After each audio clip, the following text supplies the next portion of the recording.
Good evening. It's 6:31. I call the meeting to order.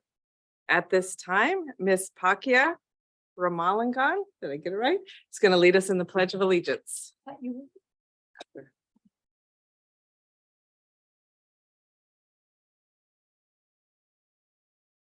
Pledge allegiance to the flag of the United States of America and to the republic for which it stands, one nation, under God, indivisible, with liberty and justice for all.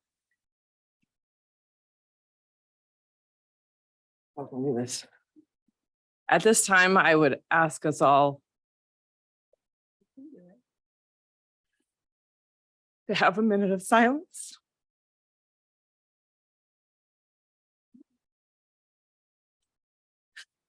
For the families of the children that lost their lives this week.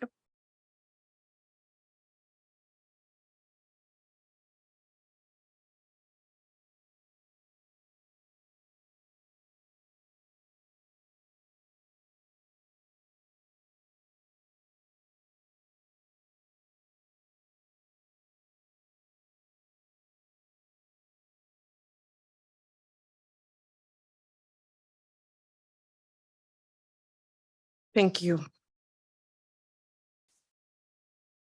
Out of closed session, we have claim number 22-23-6 and a motion by Chris Chunky, seconded by Matt Watson. The board voted to approve this claim in the amount of $18,112.50. 5 ayes, no nays, no abstentions.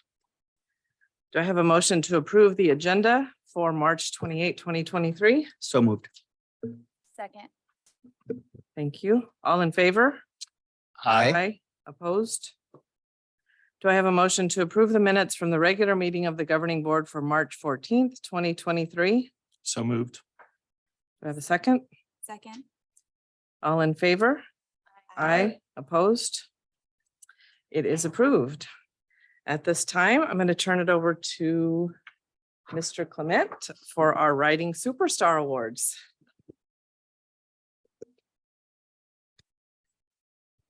Okay, good evening, everybody. So I'm going to ask all of our award winners tonight if they could bring their certificates and come stand up here and face the audience. So come on up, everyone. We have one student from our last set of awards also who's here with us tonight. So please come on up with this group and we're going to recognize and read out your awards. I do have 3 people on Zoom that are going to join us. If you could use that raise your hand feature, we will pull you in from the audience to be a panel member so we can see you. So I see a couple of hands going up and I see them coming in. So it looks like that's we're in good shape there. All right, so we are going to read a little bit about each student and their recognition tonight in their excellence and imagination in their creative writing. All right. Thank you. Go ahead.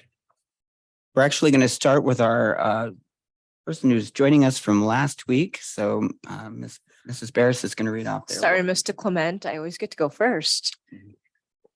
Okay, from West Creek Academy, I have Pakia Lakshmi Ramalingam.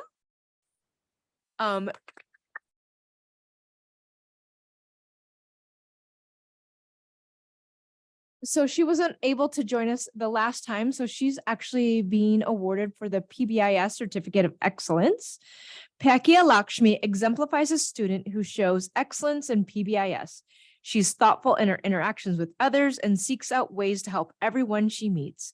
In addition, she serves on West Creek's PBIS student leadership team, which I did get to meet last week, and help support all students in PBIS. Pakia Lakshmi demonstrates what it means to be safe, be respectful, and be responsible every day, and we are proud to have her at West Creek Academy. Congratulations.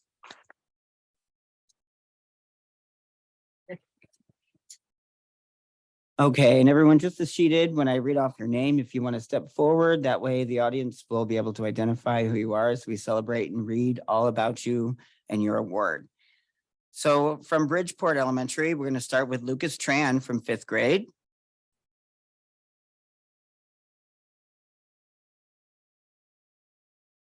Lucas is a conscientious and talented writer. Whether it be a classy essay or a written response on his assessment, he always puts forth his best effort. He makes sure to respond to all parts of the writing prompt using proper writing mechanics and citing details and evidence from the text. We are especially thrilled for him because he was also reclassified fluent English proficient this year. Awesome job, Lucas. May your Bridgeport family is ever so proud.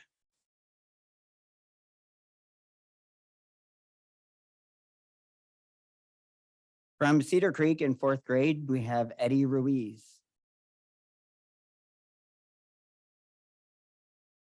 Eddie is a talented writer. He can go from writing an informative piece to a fictional narrative with lots of descriptive language. He enjoys writing and takes pride in making sure his writing is precise. Keep up the good work, Eddie. You're an inspiration to others.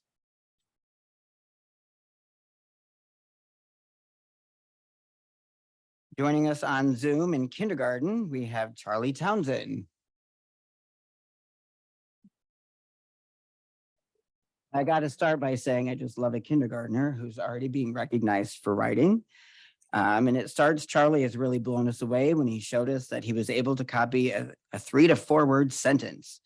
He is such a hard worker and is always laughing and smiling, and he is making huge strides. Good job, Charlie. We're proud of you.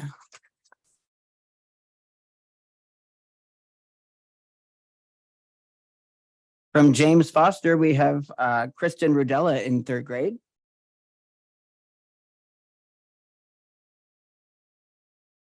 Kristen is a very conscientious writer who puts forth brainy creativity.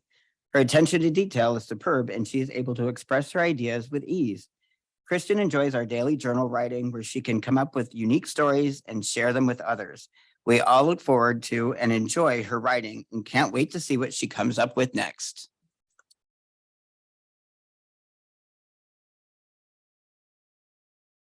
From Charles Helmers Elementary in 3rd grade, we have Celine Ferris.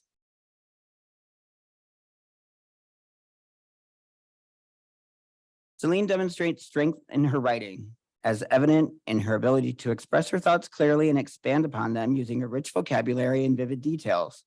Her writing is well organized, and she consistently uses transition words to help her ideas flow smoothly from one thought to the next. She has excellent writing skills across all academic areas and can effectively demonstrate her understanding of math, social studies, and science through her writing. Good job, Celine.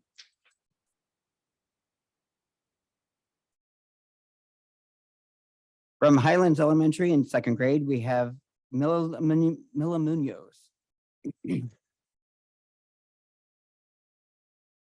Mila started in dual language program in kindergarten at Highlands. Now as a 2nd grader, she has begun learning to read and write in English as well as in Spanish. She has learned many rules of English and applied them to her writing. She is also a strong writer in Spanish, adding descriptive details to her writing. We are so proud of how Mila has been a talented writer in both languages. Excelente trabajo and well deserved.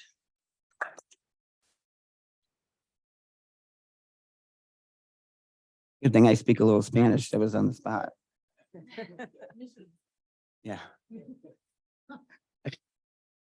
All right. In 3rd grade from Mountain View, we have Emily Peckler. Emmy, excuse me.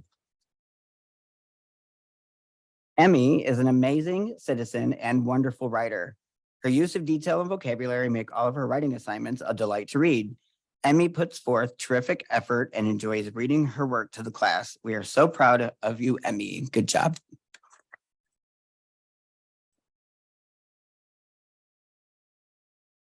Okay, from North Park Elementary, we have Olivia Lefferts in 4th grade.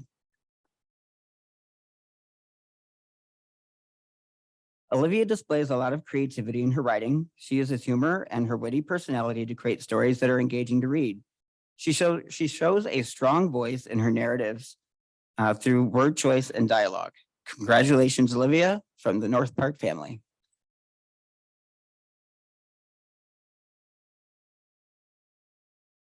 From Plum Canyon in fourth grade, we have Aditya Shoavarapu.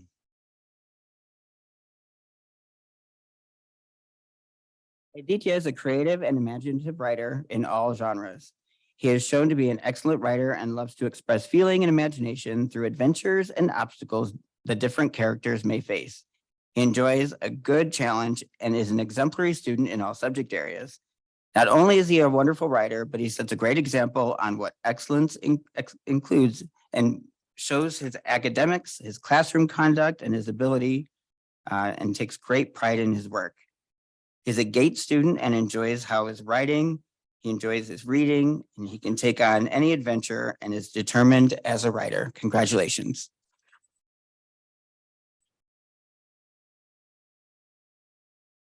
All right, from Rio Vista in sixth grade, we have Zoe Colmenares. Right. Zuri is a delightful writer who uses her critical thinking skills to develop well-organized essays. She uses rich vocabulary to strengthen her paragraphs and also has a strong voice to communicate her ideas well, as well as her passions. Congratulations.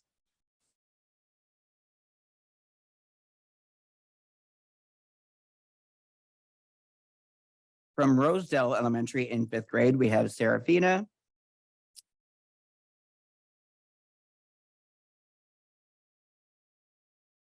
Archiolo is the last name. I just didn't get to say it. Serafina excels in writing. Not only does she have a great sense of grammar and spelling rules, but her very complex language. She also expresses her point of view quite effectively. Whether it's arguing that we should definitely have gone to war with England because of the horrible way we were ruled by their king, or writing a story with great characters and action. She loves to write, and it shows. Her efforts and skills are unparalleled. Congratulations. Definitely a unique writer who wrote that little blurb to read too. That's a first, talking about the king in the old days. All right, from Santa Clarita Elementary in fifth grade, we have Samira Pomohar.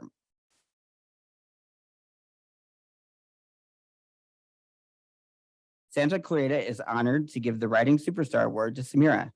Samira writes imaginative and creative stories. Her stories contain higher level vocabulary and figurative language to help the reader visualize the scenes in her stories. She also understands the structure of an essay and uses higher level thinking to explain her ideas. Congratulations, Samira. Keep on writing.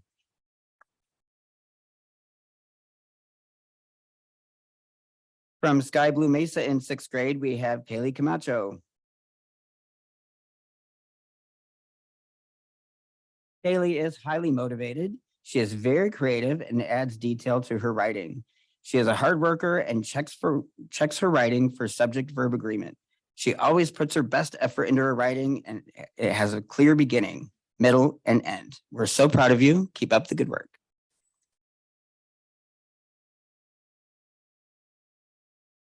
From Tesoro in first grade, we have Kensington Seeley.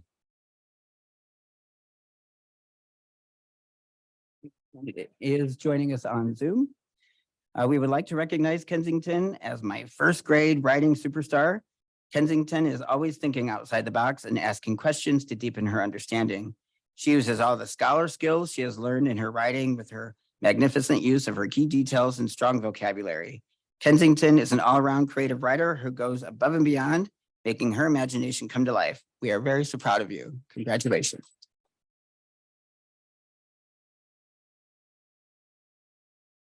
All right, and from West Creek Academy, we have Shora Yagamati.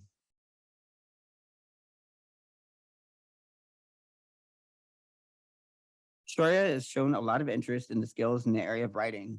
He writes clear, fluent sentences, organizes his ideas well, and writes accurately within grade level standards. He is also helpful with his neighbors, as his table needs his assistance sounding out a word to spell it correctly.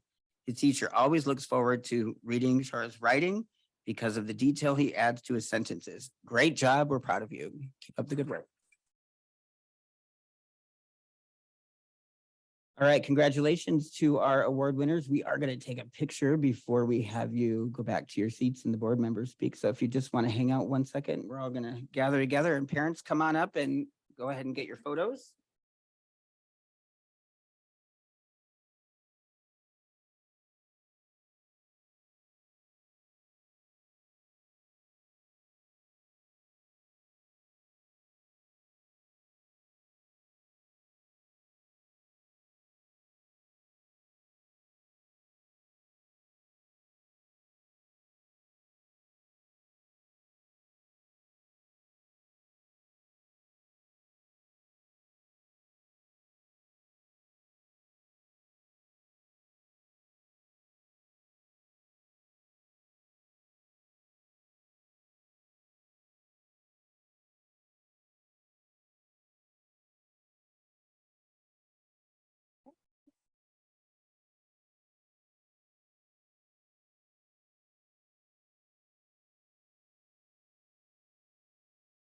Okay, I'm going to turn it over to our board president, and students, if you want to go ahead and head back to your seats, you can sit with your families, and we're going to.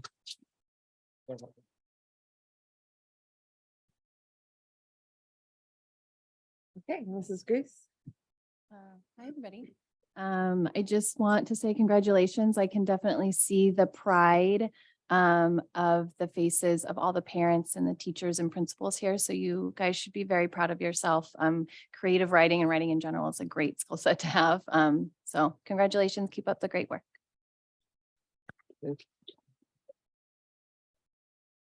Ms. Love. Congratulations to all of our award winners. Writing is such an important skill to have.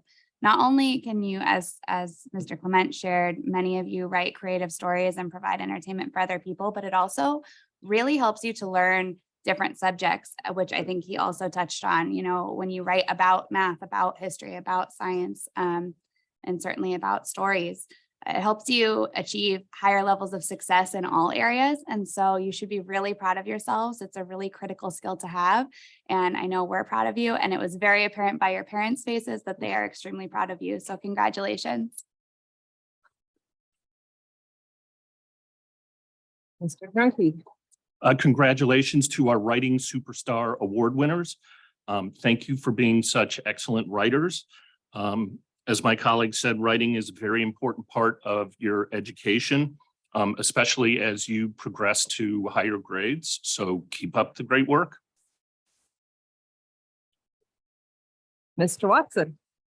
Congratulations to you all. My colleagues have said how important writing is. I just loved hearing over and over again how you all are finding your voice through your writing, finding your voice and being able to speak your mind, speak up and speak out for yourself and others is so important. So we're very proud of you. Congratulations. Congratulations to all of you on your awards. The biggest reward of writing is probably one that you will never see, whether you write novels or poems or news stories. At some point, you're going to touch someone so deeply by your writing and you're never going to see it. But keep writing because it's so worth it. You can change the world through your writing. And also to Paki, I know you didn't get a writing award, you did get PBIS. So I want to let you know, congratulations to you as well. And I'm going to ask the cabinet if they would also like to offer congratulations. Yes, it's hard going after all those wonderful comments, but I will say again, congratulations to everybody. Congratulations to our PBIS award winner. I'll just say personally that I would much rather get lost in a really good book than watch TV because I think it's such an, you're able to use your imagination. And I just know the power of being a really good writer. So all the wonderful things that I heard about all of you tonight, keep up with the hard work and it's a tough and complex task and you guys are blowing it out of the water. So congratulations. Mr. Clement. And I did get to say all mine already, really, but I just want to comment. I think it's awesome that we have so many grade levels representative, you know, all the way down to kindergarten and all the way up to 6th grade. So we've got a lot of present and future writers going on. Thank you. Dr. Stevenson. Congratulations to all of our writing superstars. I think writing is probably the hardest skill to develop, at least it always has been for me, and I've always had to work very hard at it. It sounds like you are all well on your way. So congratulations and keep up the hard work. Thank you. Mr. Heinlein. Congratulations again for being acknowledged for your creativity at such a young age. I'm in the 39th grade and I've never been acknowledged. for my-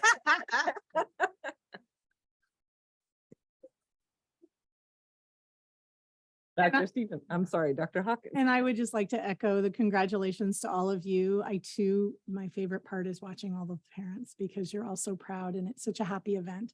And that's why we really look forward to acknowledging everybody, even when they don't hold their certificate in the right way. I love that mom part of us that has to get it all perfect. But writing is such an important part of learning to read, learning to communicate. And in our world, as we move more into this digital, very solidly connected world that we're in, writing is a very important skill for our students to have. So congratulations to all of you and keep up the good work. Thank you all for coming out. Thank you to the parents for coming out and supporting your kids. And we're going to take a short break and let everybody take your pictures.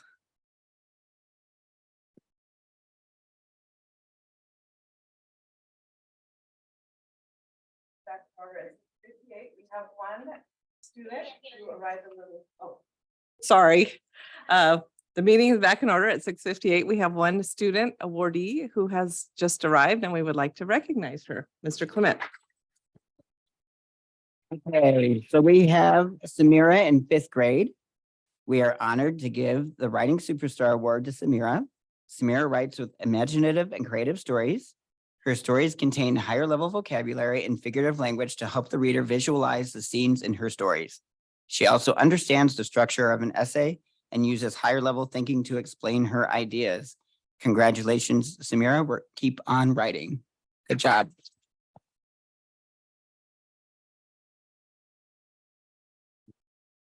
The board go down and then we'll take another. So we're going to take a quick picture. So if you want to stay right there and maybe Dr. Villanueva will come up and be in a picture with you. Come on. Yeah.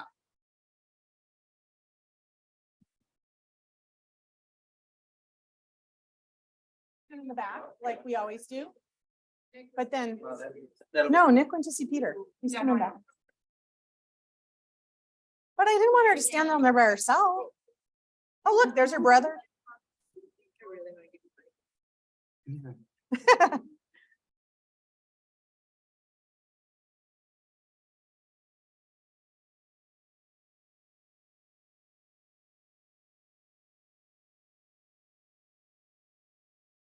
Absolutely. Congratulations. Everybody gets their moment.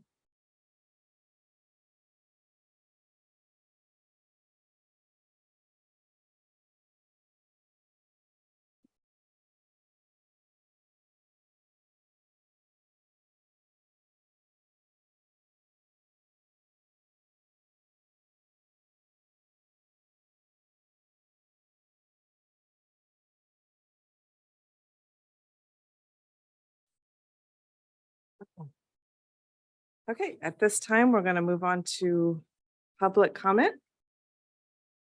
Advance written request to address the board regarding agenda and non-agenda items, board bylaws 9320, 9322, and 9323. Each speak to the process used by the governing board to allow for public comment during its meetings that is in compliance with the Brown Act and other applicable law. Board bylaw 9323 specifically outlines the process for members of the public to address the governing board on agenda and non-agenda items that are within its subject matter jurisdiction. Members of the public wishing to address the governing board are asked to do the following prior to the start of the public comment section of the meeting agenda to ensure that appropriate time is allotted to all interested speakers and topics. The speaker must either complete a speaker card for each item they desire to speak on and or notify the assistant to the superintendent of each item. This notification is requested to allow the board president to consistently implement public comment guidelines provided in board bylaw 9323. I'm going to skip the part about the time because I think we're good for time. Members of the public wishing to make public comment via telephone or virtual meeting software must notify the assistant to the superintendent via email not later than 4:30 p.m. on the day of the scheduled meeting to ensure that the person has the same opportunity to address the board under bylaw 9323 as those who are in attendance.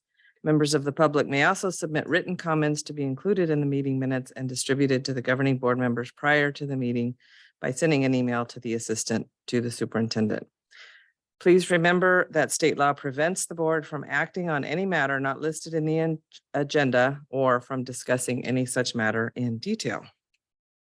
Okay, so I'm going to call 3 people to be ready to go. The first is Carissa Hyde, followed by Elena Will, and then Greg Abrahamian.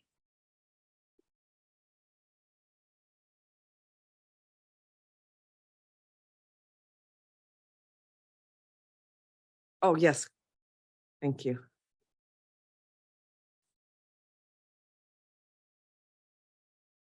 Okay. Ms. Dahl is our timekeeper, so she'll let you know. Okay, do I have 3 minutes? Yes. Like Gilmore Girls this? Okay. See something, say something. That phrase is noted in every weekly school newsletter, repeated ad nauseum to parents, students, and staff alike to higher level admins. But what happens when students and parents reach out for help and are ignored? What happens when even teachers reach out to their principals and superintendent and are still disregarded? We are strongly encouraged to see something, say something, but I've learned that it doesn't matter if I say something, if I say something regarding unfair and even dangerous situations, nothing will be resolved, at least not in a timely manner. When it comes to bullying, there are multiple children in my child's kindergarten class who could lead a master class in intimidating their peers. I've witnessed it, I've heard it from my child, and I've been told by other parents in my daughter's class about the amount of bullying and even violence that has occurred in my kid's class. And the thing is, the teacher is aware. She is so aware that she spends a large majority of the class time trying to calm the out of control children who ensure the other kids have a safe learning environment. Now, I'll be the first to admit math is not my strong suit, but if there are a handful of children causing problems in a class of 28 students and there's only one teacher, how is that situation supposed to be handled? Does the one teacher ignore the rowdy, oftentimes destructive children and teach the others who want to learn? Does she pay a scientist on the side who can possibly be the first person to successfully split a person in half so she can be in 2 places at once? Admin has been aware of this problem since September at the very least. Many parents have complained time and time again, including me, and the principal and Dr. Hawkins assure us that things are being done behind the scenes. And I realize things take time, but it's almost April. These issues have been occurring since September. I've seen drunken frat boys move quicker than the admin at SUSD. It's absolutely asinine that the school year is almost over and my child, along with her other classmates, as well as her teacher, are suffering because of the admin's lack of support. See something, say something. I've seen my child's love of school turn into fear because of the bullies in her class. I've seen the principal and vice principal handle the situation by temporarily removing the bullies and taking them into their offices to discuss their behavior. By removing a child from class and giving them undivided one-on-one attention, the said kid isn't being punished, they are being rewarded. Bullies want attention and to feel special, and at my child's school, they are essentially being praised for making other children's lives a living hell. A child in my first grade class was suspended for bringing a plastic knife to school to cut her sandwich. Now kids are allowed to verbally and physically assault other children with no consequences. We see these horrible situations like what happened in the South and are shocked, but if their school district is run like ours, where bullies are catered to and victims are ignored, why wouldn't we expect victims to retaliate? Children whose feelings are validated and supported don't take the lives of innocent people. You're creating a school experience for my kindergartner and her classmates that teach them that violence is rewarded.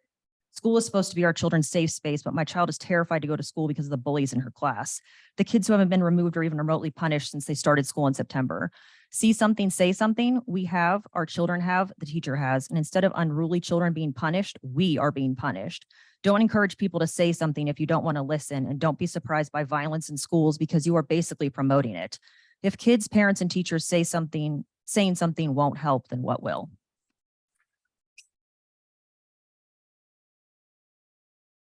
Mr. Abrahamian, you've put in 2 cards, so this 3 minutes is on incident is what you've listed.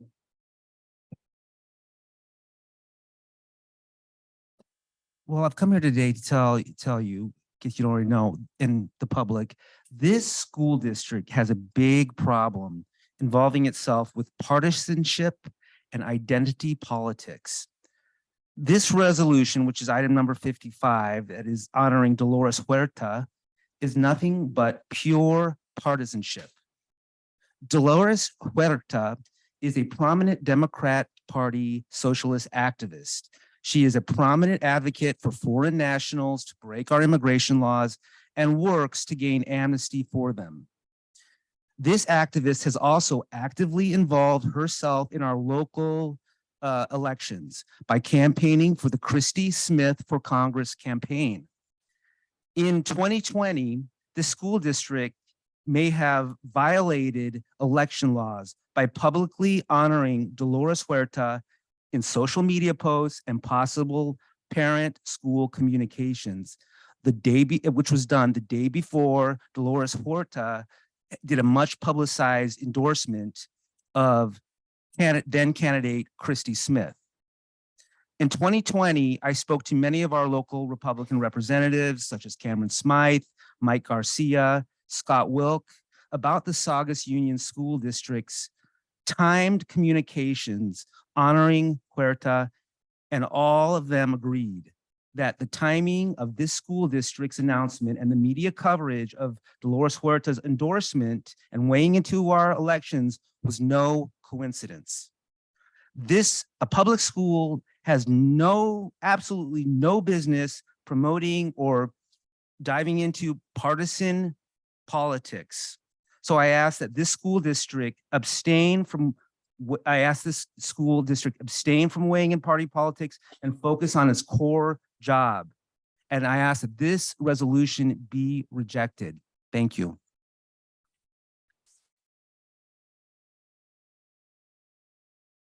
Ms. Will. My name is Elena Will. My son is a kindergartner in Mrs. Jessica Funderburg's class at Mountain View Elementary School.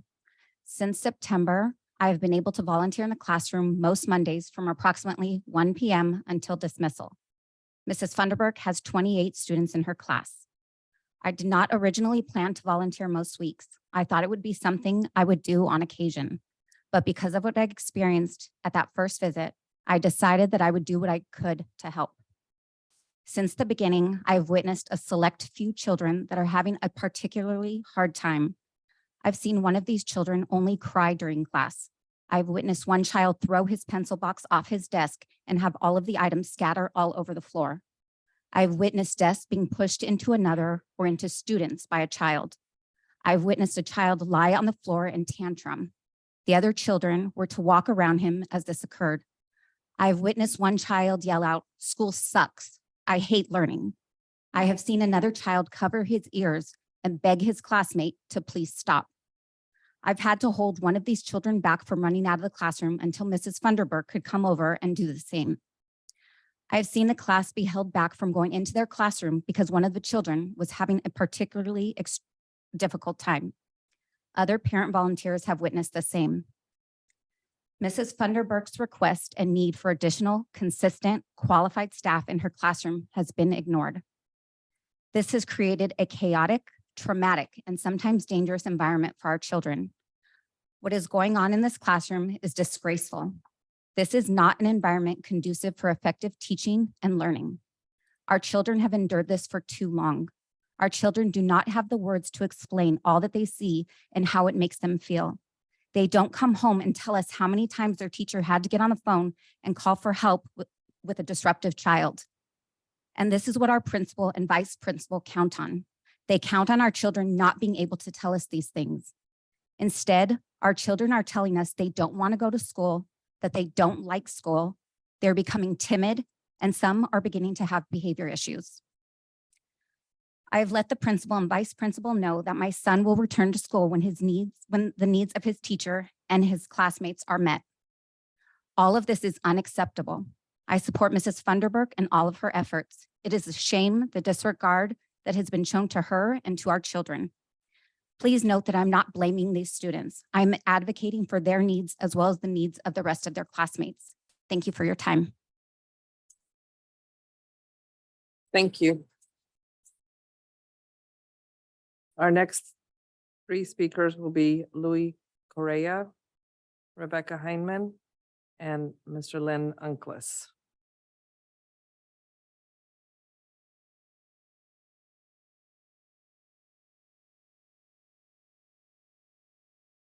Thank you.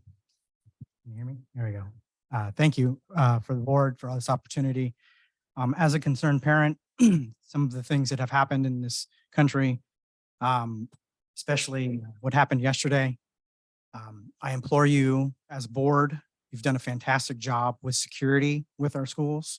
I implore you to go one step further, bring security to a more technical level where it's artificial intelligence can see threat detections, much like that what could have happened and maybe even prevented what happened on this campus.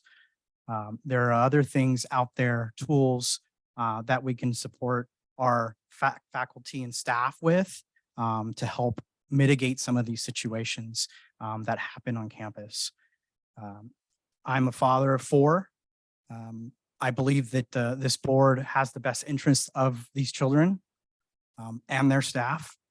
I again implore you to really look at your security situations and your plans around those security situations and seeing what we can do as a community to help prevent things like this from happening in this community. Thank you. Thank you. Ms. Hyman, you've submitted two. The first one will be 2B. I'll be back up for the other one. Yeah. Good evening. I'm going to go a little off script here. Catherine, thank you for acknowledging what happened yesterday. The last week has been extremely hard for our district. I want to thank you all for your prompt soft lockdown.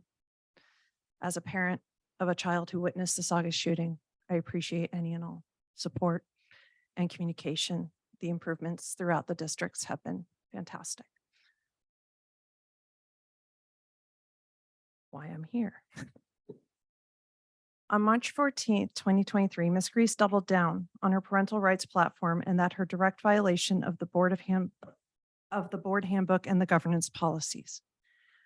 First, the handbook clearly states the core values of respect, integrity, learning, teamwork, and enthusiasm. Ms. Grease, you do not seem to be open to learn or to be a team player when those around you have given you the rules and regulations to be followed. Ms. Hawkins even emailed you the procedures that needed to be followed in regards to that parent letter you read, but you went ahead and read it all the same, disregarding the parents' rights. You see, in the handbook, it details the chain of command regarding complaints as well as the handling of concerns clearly outlined on page 14. Now, if you go to the board policies conveniently found on the SUSD board page, along with the handbook, you will find policy 1312, which also outlines the procedure you blatantly violated. In regards to parental rights, there are many here who keep screaming for parental rights. I question, have you looked at the website, including you, Ms. Grease? Because you see, if you read the manual, you will find many of these policies that you all complain that we do not have. This includes 5020 user students that states, under students that states parental rights, 6020 under instruction that talks about parental involvement. Plus, there are many other nuggets of information, including Regulation 6159, procedural safeguards and complaints for special education. You see, when you are elected to a board, to be a board member, you must represent all constituents and their children, not just a party platform based on parental rights that already exist. In closing, I'd like to end on a positive note. I would like to say congratulations to Kinsley Love and to Jeremiah Ganton, who won state recognition for their music composition and for their dance choreography. This is an amazing thing for our littles to be recognized, and we should celebrate it. Thank you. Thank you. Mr. Uncliffe. Thank you. Good evening, all. First, let me give my absolute support to Anna Grease. I think what she did was really brave. She didn't mention anybody's names. Everyone's getting all twisted and bent over about this, okay? Saying, oh, how dare you violate someone's privacy? She didn't. She talked about, she read an anonymous letter about the facts, what actually happened, okay? And you guys, okay, you, the board, jumped on a hate Anna Grease train. You belittled her, you ignored her, and you tried to strike like every word that she said. How dare you? You do not have standing to do that. Period. End of story. Okay? Remember who you work for. You work for us. We don't work for you. We decide. What we say goes. Okay? And if you don't like it, you're out. You're done. Like yesterday's garbage. period. Now, that said, let's look at this Dolores Huerta thing, okay? She is absolutely for the destruction of this country, open borders, okay? And identity politics. This DEI stuff, DEI for the sake of DEI is a complete joke. Let's get the best of the best and the finest of the finest. And if there are DEI spectrum issues that need to be addressed, we can do that. But instead, everyone's saying DEI is the core value. I call BS on that, pure and simple. You guys just have it all backwards. And honestly, if you're going to take that kind of position, you are not deserving of a position on this board. Okay, full stop. It is not negotiable. We, the parents, have rights. We, the parents, have absolute rights over what our kids get taught and how they're taught. Anybody that says no, get out. Any one of you. This is ridiculous. To say that parental rights end when we send a kid off to school, no, that ain't gonna happen. That's not the deal. Okay? And Ms. Hyman turned around and started quoting off, look at the website, look at these numbers, look at all these policies. Well, guess what? You're not enforcing them. You're not enforcing the parental rights policies. You're not doing anything except DEI and illegal alien, fostering illegal alien invasion of this country. That's what you're doing. Shame on you. You are not to be involved in politics. And not to mention the timing. You gotta be kidding me. You are turning around and embracing someone that is going to destroy, that wants to continue destroying this country. Oh, but she cares about the little man. She does not. Doesn't. I'm done. I've had it with you. Okay, our last two speakers, Mr. Abrahamian, you put in a second one. Yeah, you put in 2 cards. And Ms. Hyman, you also put in a second card.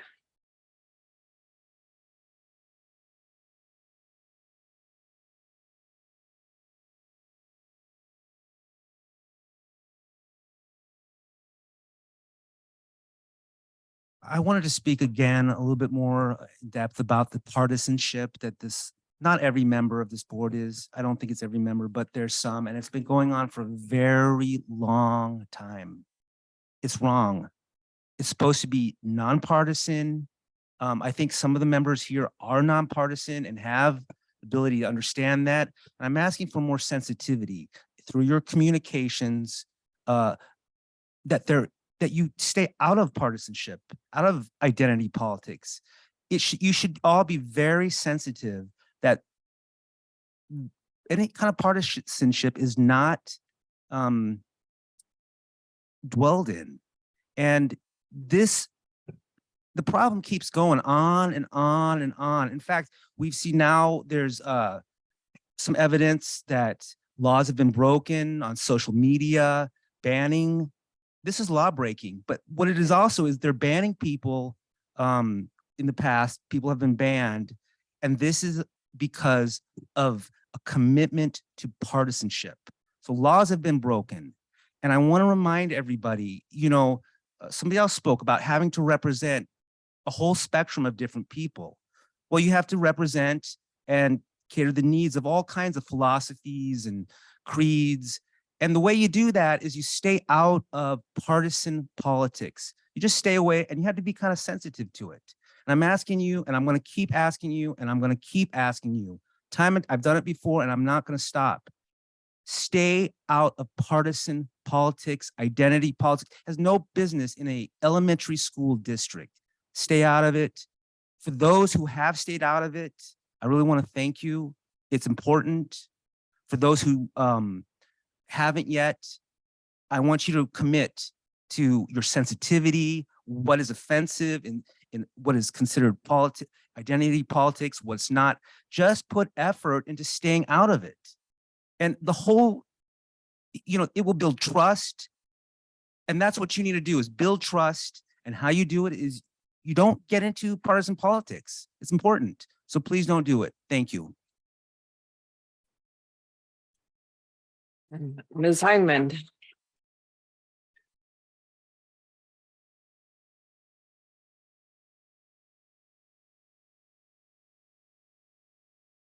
Hello again. I'm Rebecca Hindman. I'm here to talk about consent calendar item. I believe it is H2.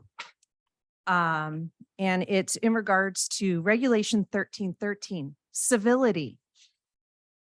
I'm really appreciative of this regulation, and I do believe there are a few people in this room who might need to read the regulation and understand that we may have a First Amendment right, but words and actions have consequences, especially when you're dealing with a governmental agency and or a private company. It's ironic that we bring this up today because today I had to do what's called athlete protection training. I had to learn more about bullying, harassment, and abuse. Some of the things I have seen recently on the SUSD Facebook page constitutes as harassment, bullying. If the person making these comments was a parent on the team, they would be removed from any and all athletic competitions, and their child could actually lose their ability to be an athlete because of the parental behavior. So I'm going to go a little bit off of what I wanted to do and just read, just in case no one stays for this part about civility. Creating a school culture and environment of civility that includes polite, courteous, respectful, reasonable behavior is the expectation for all students, parents, guardians, community members, and staff members who engage in business within school facilities, on school campuses, and when using school-sponsored communication tools, i.e. electronic communication, social media platforms. To break it down, the one I find the most important right now is imposing personal demands, threats at times, or in settings where they conflict with another's assigned duties, supervision, responsibilities, and established practices, as well as taunting, jeering, inciting others to taunt or jeer at a person when in physical presence of the person via social media or in written communications or chat or text threads. This also includes going after immigrants from this stand.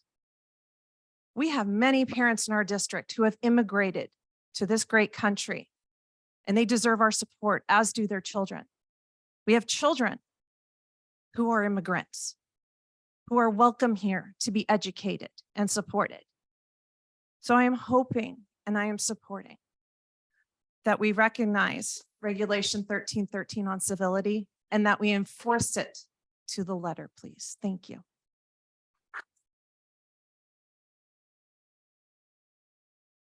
Thank you all for coming out to speak. Do we have anyone online that wanted to speak?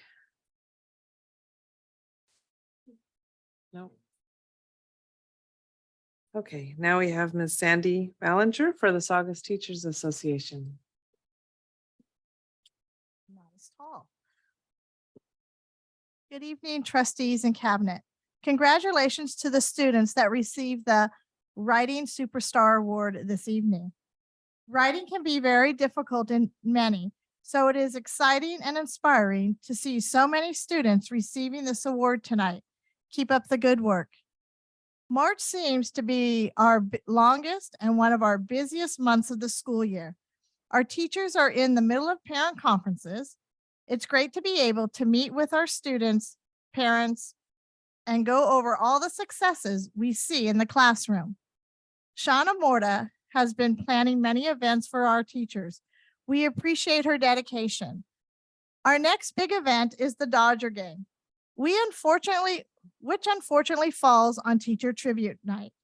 We are sorry that not everybody can participate that evening. We hope those being celebrated enjoy their evening. Friday, several of our sites were put on soft lockdowns. Kudos to our staff that jumped in and kept their students calm. All systems were in place for the schools that had to go on soft lockdown. Our teachers are counting down the days to spring break. We hope everyone has a safe and relaxing vacation. Finally, it is with mixed emotions that we say goodbye to Pete Bland. Pete could always be counted on to share a laugh and make each employee feel like we're part of the Saugus family. We wish him and Stacy the best of luck on their move up north, and we hope his new district welcomes him with open arms. They don't know how lucky they are to get him or to have him. And Pete, we're really going to miss you. Thank you.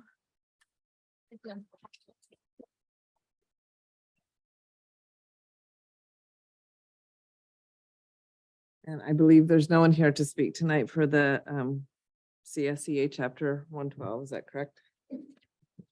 Okay, we have Mrs. Dimsher speaking for the Saugus Administrators Association.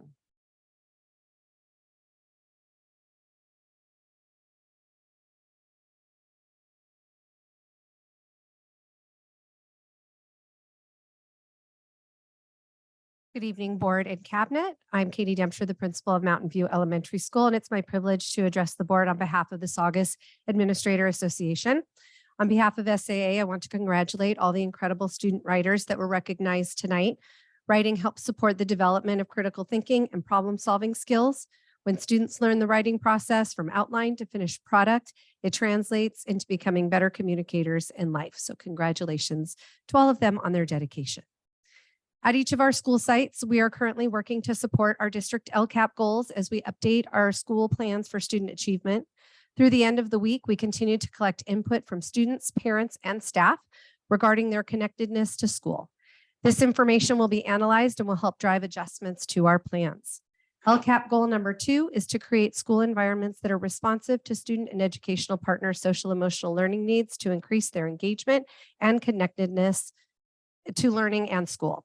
One of the most important components of students feeling connected to school is by feeling safe at school. It is why we write our comprehensive safety school plans and why we practice our various emergency drills. It is why when a senseless and hurtful prank, such as the one we experienced last week, we were able to put our practice to work. Immediately, Barbara Tapia was in contact with law enforcement and our district personnel, superintendent, and cabinet. Contact was made with every site administrator and office to send communication out to parents and for 5 schools to begin a soft lockdown. Teachers and students responded based on their training and practice, and every student remained safe at every school site. Yesterday, our school social workers were at sites to provide support to any student or staff member who may have been adversely affected. With our one push lockdown button capability, immediate and ongoing communication, and follow up with our mental health team, our Saugus Union School District team can truly put safety first for students and staff. We look forward to reviewing our incoming survey information to determine where we are meeting our students' and parents' needs, as well as where we can set goals for improvement in the upcoming year. Thank you and enjoy spring break. Thank you. Dr. Fractor for the Child Development Programs.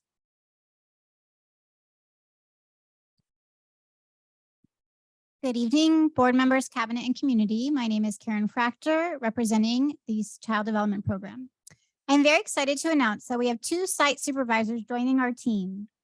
I'm really excited. Yes. Stephanie O'Brien started last week and has been visiting all of our state preschool programs and our after-school sites to meet our staff and get to know our programs.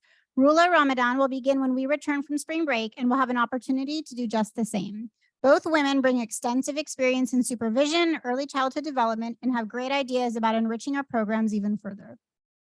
Coming up in April and May, we will be offering 2 Saturday professional development days filled with fun for our activity leaders, guest activity leaders, assistant site supervisors, and site supervisors. As you can imagine, it is quite a challenge to find the right time to be able to bring all of our staff together, since many of them are in school during the day and work in our program in the evenings. We look forward to having them learn about and even have a chance to play with a variety of new STEAM, literacy, and physical activity resources we've been gathering, so we can continue to provide our students with an enriching curriculum during their time in our program. Last week, our Cedar Creek State Preschool received a surprise visit from the state licensing department.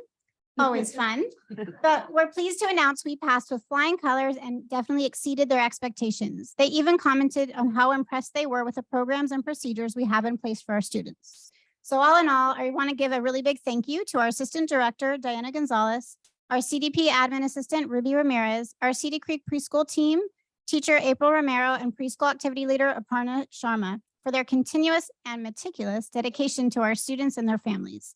California state preschool licensing requirements are very rigorous, and we are very proud that our team shined bright for them to see. I wish you all a wonderful evening and a great spring break ahead. Thank you. And do we have anyone for parent leader organizations? Oh, yes. Hi, good evening, board, cabinet, Dr. Hawkins, and guests. My name is Rachel Villanueva, and I'm the chairperson of the Rosedale Site Council. Thank you for having me here tonight. This is my 4th year on Site Council, and it has been an insightful learning experience, getting to know more about the school and how it functions. I will say there is so much more to know than I expected, but by attending Site Council meetings, coffee with the principal, reading our school parent newsletter, PAC meetings, attending school board meetings, and many other ways the school district offers parents able ways to learn. It's great to be included in giving input on what goals we have for our school by wanting and doing what's best for our students, by knowing them and the makeup of our school. Miss Melina and Miss Celeste, our school attendance review team, teachers and staff have done a great job with implementing goals at our school, from EL goals to safety goals and all those in between. Just last week, our principal communicated through several parent square messages about a soft lockdown on our campuses. We were updated often and what was going on at our school and confirmed our students were safe. Anytime there's an emergency vehicle on our campus, our principal lets us know. Rosedale's comprehensive school safety plan is in place to keep our students safe. With this plan, the school is to notify and keep parents up to date on situations happening in our community. Our school site council recently reviewed and updated our safety plan, as this is to be done annually to make sure that it's current to the needs of our school. One of the new goals was to plan safety drills at varying times during the day, so the students and staff will know what to do when the students are not in the classroom. Our single plan for student achievement has 4 goals that we are striving to achieve, from increasing student achievement and decreasing the achievement gap to having professional learning communities with the teachers. Student engagement and wellness is another goal that focuses on things like family engagement, student engagement, attendance, and school climate. The school climate includes things like PBIS, Circle of Friends, and our student leadership team. We also have an English learner academic needs goal that helps support the language needs of ELs. Our last goal is the equity and diversity goal, which helps teachers during PLC time to integrate cultural observances and celebrations into their lessons. Our school is working really hard to improve our attendance, and we have come up with several ways to boost our attendance. First, I will talk about Harold and Harriet. They are a couple of very popular friends that visit classes who have the best weekly attendance. If you're wondering who Harold and Harriet are, they are our attendance keepers. No, we did not replace our office staff, as Harold and Harriet are giraffes. Gigantic stuffed giraffes, and the students love to have them in their classroom. We have classes along with weekly attendance raffle winners that are also being recognized in our weekly parent message and applauded for their attendance. Another way we are trying to boost attendance is by having fun Fridays at each campus. This is where the students enjoy a variety of games, music, and I would say most of all, the interaction with the staff that goes out to enjoy the fun time with them. Some of these games are about building teamwork with things like relay races, balloon popping, and others are about showing their artistic abilities with chalk art. All in all, the students seem to love these fun Fridays.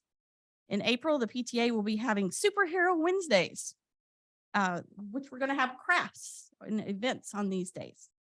The Rosedale staff has gone over and beyond to make sure our students have been able to get to school and learn.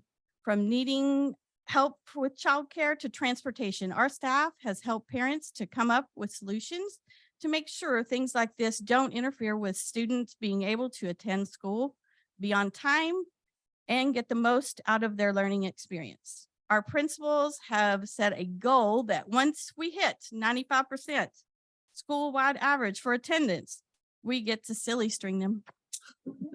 And once we hit 96%, we will get to turn them into human Sundays. So I hope to see both of these things happen. We are proud to have a new addition to our school being added to our campus, and we are keeping our fingers crossed that with all the rain that did not delay the construction too much. We are looking forward to having all the students on one campus very soon. In closing, I would like to thank all the Rosedale Elementary staff for all the positive ideas and effort they put into helping our students succeed. And while we still have room to grow to make it to our single plan for student achievement attendance goal of 96%, we are well on our way. Thank you. Thank you. I want to know who's going to have to clean up the silly string. Actually, the human Sundays would be the one. Okay, superintendent and cabinet reports. Ms. Berries. Good evening, everyone. I would again like to echo congratulations to our writing superstars. It is also a highlight of the board meeting for me to be able to hear about the wonderful things our students are doing and see their wonderful smiling faces in the audience. In student services, we've been busy these past few weeks with a lot of events. I shared last time that we were going to be holding some of these events, and I just want to share out. We had our last week, our parent meeting for parents. It was a parent training actually at Emblem, put on by a curriculum company for parents in terms of behavior and how to help them with that home to school community. We had a little glitches with the company, but the parents rolled with it. And I think what was positive for me, it opened a dialogue with our parents, and we are going to be looking forward to hosting some more events like that. We had a great turnout for being so early in the morning. So if you participated, thank you for joining in. We also held our health and development preview screening at Bridgeport last week. I want to thank Andrea in our department who helped translate the captions in both the boys and girls videos in Spanish. We are going to be using those with our Highland dual immersion, which I thought was pretty cool because we send them out to our students, which their instruction is in English, but the captions now would be for them. So I think that's pretty cool. Also 2 weeks ago, I think was one of the highlights for me is our district MTSS team and our 5 school sites had the pleasure of touring around and showing off to Marco Abera and Ed Resnick in our California ISP grant. And what I can say, it was so refreshing to be able to brag about all the things that we're doing right in the schools. The takeaway from them, they were taking pictures, they were talking to people. They were really complimentary of where we are in our process with PBIS and SEL. Marco even said that at some of the schools that he goes out to, he walks in, he's like, wow, we got a lot of work to do. And here, I think it's really just figuring out where we are and then breaking through some of those plateaus. So it was really great. The goal of the visit was just to meet us, see where we are, learn a little bit about Santa Clarita, find out about the culture of the school. But again, for me, and I think I share the people who were there, it was really a powerful and positive experience, and we got to show off and brag a little bit. So last thing is have a wonderful, restful spring break and be safe. Thank you. Mr. Clement. Okay, I'm going to start off by letting Pete know that not to worry, I'm not going to draw more attention to you, even though you're leaving us, so you're safe. But I do want to expand upon what Ms. Barris was talking about with our visit with PBIS and LACO.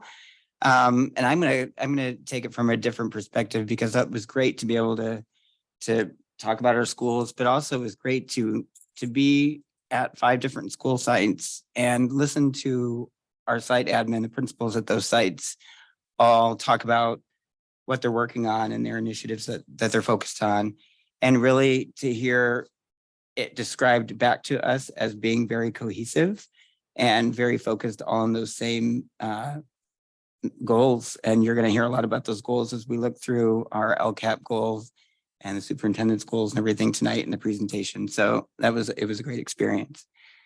I also want to just celebrate our recent trip to CABE, the California Association for Bilingual Education Conference. It was a great effort, both with my department and HR there, as we're looking to recruit bilingual Spanish-speaking teachers. If you're out there and would like to apply, you could see our HR, Pete Bland, is still here for a couple more days. Couldn't resist that one. But it was a great opportunity not only to take in that knowledge and to work together, but to be out with different teachers from different sites and be able to build those relationships and see them on a different level and have the time to really have some in-depth conversations about things was priceless. Thank you, Dr. Stevenson. All right. Just two quick things. First of all, every year our school sites and district office nominate classified employees. I select one per site to be an employee of the year. We will recognize them, or you will recognize them at a board meeting in May. But we had to select our district. So out of that pool of 16, a committee gets together and looks at all of the applications. And we select someone to represent us at the county level from the district office. And that person this year is Kim Vensko, our certificated payroll technician. So much deserved. Okay. And then finally, Pete, next board meeting, you're in this seat. So good luck. No. We appreciate everything that Pete has done for us, and you would never even know that he was leaving except for the fact that we all keep talking about it because he is working right up to the last minute. I don't think a single thing has come off the walls in his office yet. He's been busy interviewing and recruiting and trying to wrap everything up in a tidy bow before he heads out. So thank you very much. We will miss you. Thank you. Mr. Heinlein. Four things for me tonight. First is the bad news. We have the California Department of Finance Bulletin, and we care about this thing because it is full of good information, but it also lets us know about the state cash collection, which is a huge precursor to our next year's funding. So February was a brutal month, below 15.3% below the forecast, which brings our year to date at about $4.7 billion lower than estimates, or about 4.1%. So it's a good reason why on some of the programs that are brand new for the state, it's smart to be slow, because those will most likely be the first ones that will receive a cut. Secondly, we got some good news from the Employment Development Department. The state, oh my goodness, unemployment insurance rate decreased to the same level it was before COVID. So that will decrease our expenses about $108,000 next year. Today, we accepted bids for Foster, the 2-story, the new Flex Science Lab, the track with the new field and the lower playground. At the lowest bid, $18.4 million, which was lower than we expected. So happy to hear about that. And then lastly, I haven't shared these statistics in a while, but it is about Parent Square. So last week, we saw 677 posts and 24,324 direct messages between folks in our internal community. So it is a tool that is widely used and much appreciated by most folks. That's it for me. Thank you. Dr. Hawkins. Good evening. First of all, been busy with site visits and all of us preparing for our annual assessments that are coming up. So been meeting with the principals and talking about that. And that seems to be going really, really well. I do want to say, Pete, will miss you and fight on as you go for that doctorate and still be around to talk about it. I want to thank everyone in the district for their work on Friday with the scare that we had with the soft lockdown. As a community that has lived through the tragedy that our friends in the East are living through now, it is a very scary thing when somebody does a prank that they think is funny. It was not funny. It cost a lot of people a lot of heartache. It cost the community a lot of resources that were not available for other things. And it is not a funny thing. And we didn't find it funny in any way. So I hope that LASD will be able to find out who did this so that it doesn't happen in the future. And I just really want to thank all of the district staff from classified all the way throughout the organization for really falling into line, doing what we've been trained to do, figuring it out as we go along, and we get different reports so that we could get the information out to families, whether they be a school that had to experience a soft lockdown or a school that was not touched by it, but had heard about it via the communication lines. I think in the end, everybody got everything that they needed, and we were able to work as a team, even though in some cases it was quite remotely that we were doing so. We were able to get all of that information. And then finally, I just want to thank the board for their ongoing and continued support with my health. Wasn't supposed to be here tonight, won't be here in a few weeks, but part of that is, dealing with your health. And I really do appreciate the support. And I really look forward to, and I want to thank Mrs. Tapia and Mrs. Dempster for their creating our SUSD team that is going to teach cancer a lesson.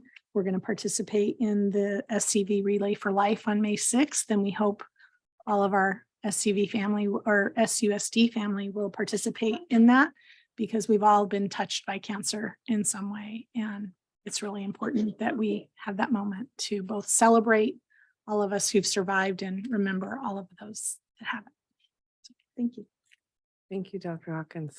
And now on to board reports. Mrs. Greaves. Hi, everybody. Thank you to everyone that is here tonight. I, like Catherine, are going to struggle. My heart goes out to the community of the Covenant Presbyterian Church in Nashville. As a parent of a child in elementary school, it's difficult to put into words the sadness, confusion, and grief that those family members are feeling at a time like this. No one ever expects something like this to happen within their community. I want to thank the SUSD community for the hard work that they put into keeping our students, staff, and teachers safe every single day. I value and appreciate the work that we have done thus far regarding the physical and emotional safety of our students. We do have work to do.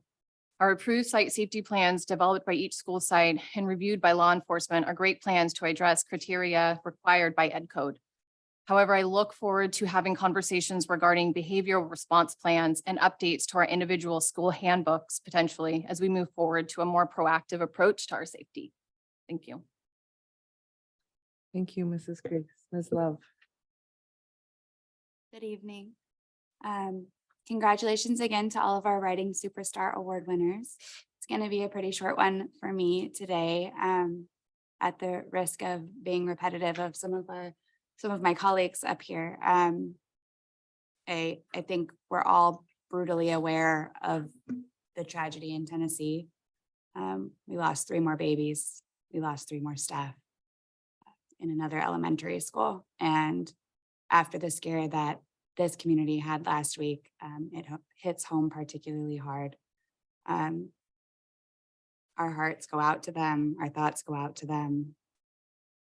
I feel grateful and fortunate that this community and this team has spent a significant amount of time just recently looking at the comprehensive site safety plans and focusing on safety. Safety is our number one goal, for the year. It's something that we all keep as a priority.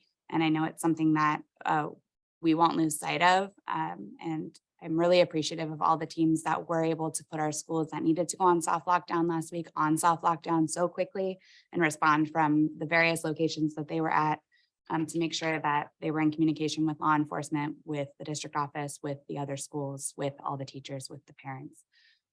So thank you for that. You know, at the end of the day, whenever anything like this happens, it's hard to put into words and it's senseless, but I appreciate that it's a continued focus for us. And I know it will be a continued focus for us moving forward. So thank you for being here and being engaged, and thank you to the cabinet and the board for all of our focus on that. Thank you, Ms. Love. Mr. Chunky. Good evening, everyone. Will be very brief this evening. Congratulations again to our Writing Superstar Award winners. I want to say a special thank you to Rachel Villanueva for your service on Rosedale's Site Council and all of the other stuff I know that you participated in the Rosedale community. And lastly, have a great spring break, everyone. Mr. Watson. Thank you. I want to thank all of you for being here tonight. I want to thank all of you who spoke, bringing your concerns and your opinions to this board. I want to thank the cabinet for their comments and my colleagues as well. I don't think I could have said anything better, so I'm not filing a report tonight. Thank you. Thank you all for being here. Thank you for those of you who spoke. Each time we have a meeting, I look out and see a bunch of principals and teachers, and I know that you've put in a ton of work already, and yet here you are. So thank you. We have amazing people. I also want to thank our cabinet. You're amazing to work with, and I continue to be impressed. I also thank you for the work on the safety plan. Mr. Bland, I heard that you were leaving. I'm sorry. But I do want to thank you for the work that you've done on the LMI that Mr. Watson and I were able to participate in. That's an amazing program that brings everyone together, because every single person in this district is important. And, you know, we're all here to serve the kids, but we need to do it together. So thank you. I was very excited by the writing awards because, as some of you know, I have attacked quite a few librarians looking for a particular book, and it was found and I read it. And so if anyone wants to read The Law of Gravity, which I read in 4th grade, and it absolutely stuck with me, highly recommend it. And I thank you. Librarians are heroes to me. Okay, we will now move on to the consent calendar. Does anyone need to remove anything from the consent calendar? Okay, do I have a motion to approve the consent calendar as written? So moved. And a second? Second. Thank you. All in favor? Aye. Opposed? The consent calendar is approved. Okay, now we will hear about the 2022-23 LCAP. All right, I'm going to start by welcoming my team to come up to the podium. Don't worry, Pete, you don't have to come up for that, so you're good. All right, so the LCAP is very much a team approach and community approach as we gather input and we adjust our goals and whatnot. So we're going to go through some of those processes tonight. I have administrators from my department. We have a couple of site principals with us, and we also have a couple of teachers from school sites. So the majority of tonight's presentation, Dr. Fractor and I will deliver, but we're going to have our guest speakers who can come over. Like, you don't have to. Thank you. I put it there. That's not good. Hang on. No, let me just do this.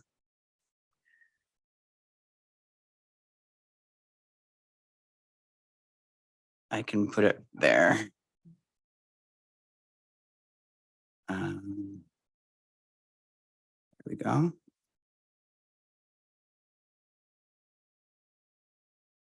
It always is faster when you're don't have people staring at you, but here we go. There we go. And select make. So if you refresh, maybe. All right.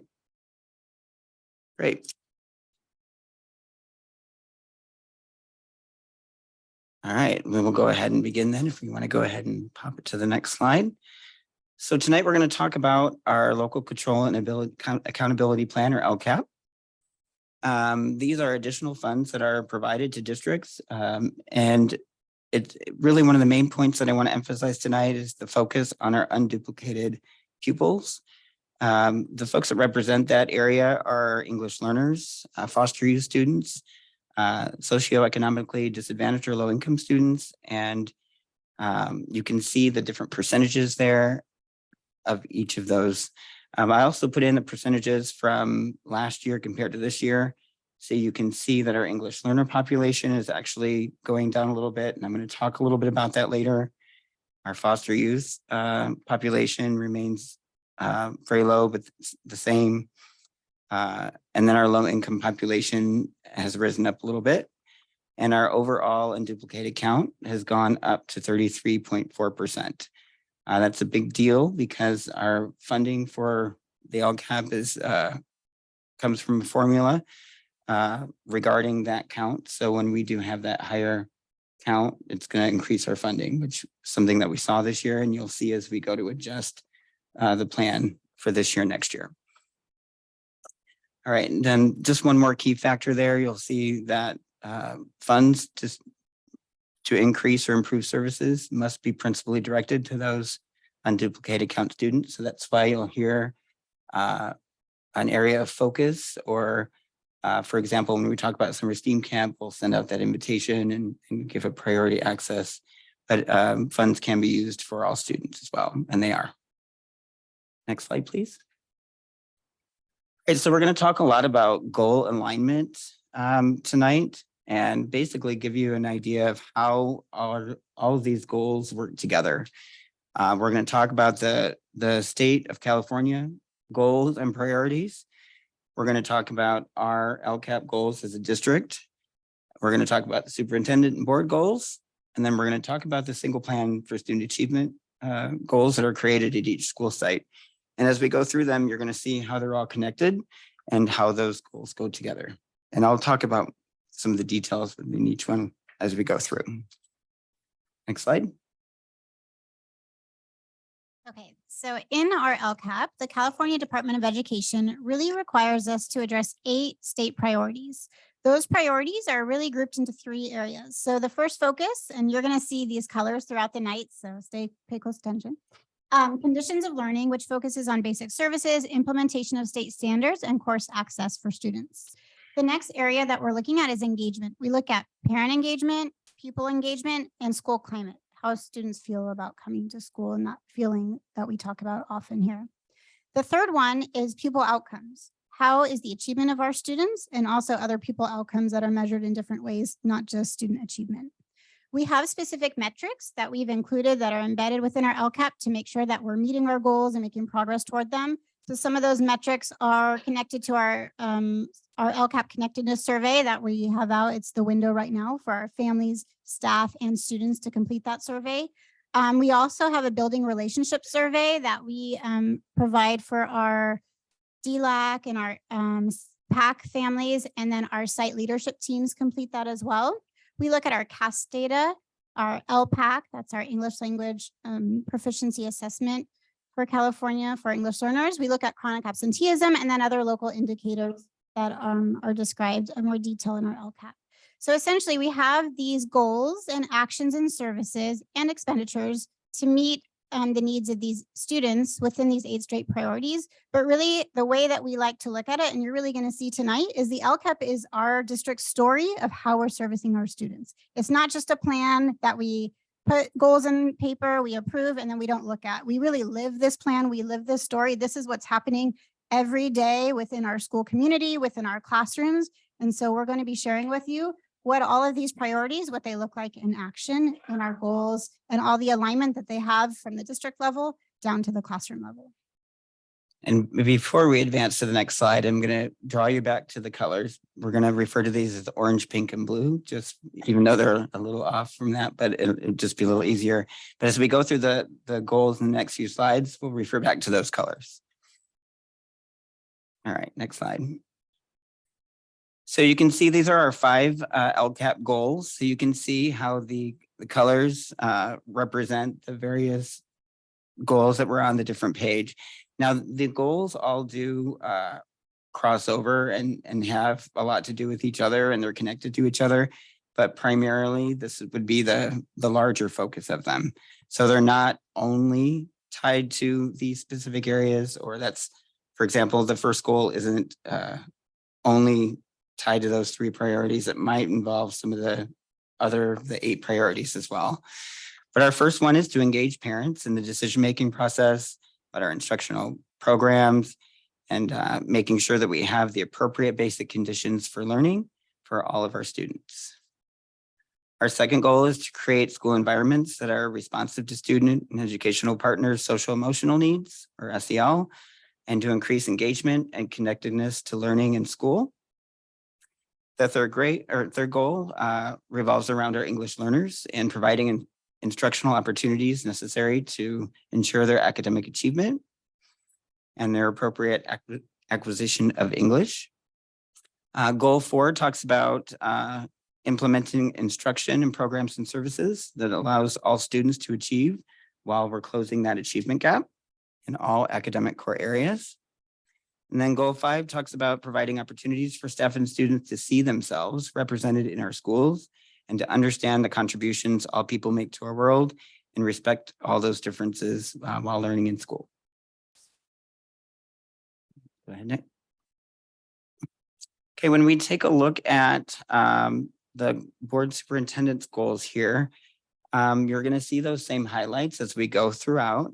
Once again, I just want to repeat that just because they're coded one color doesn't limit them to that one area, but really it's where probably the majority of that focus would be.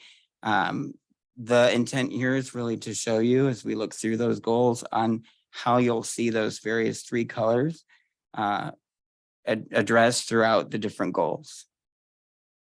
The first one revolves around projects and actions, ensuring the safety of our schools, the emotional well-being of all those staff and students. We have things like the single point of entry.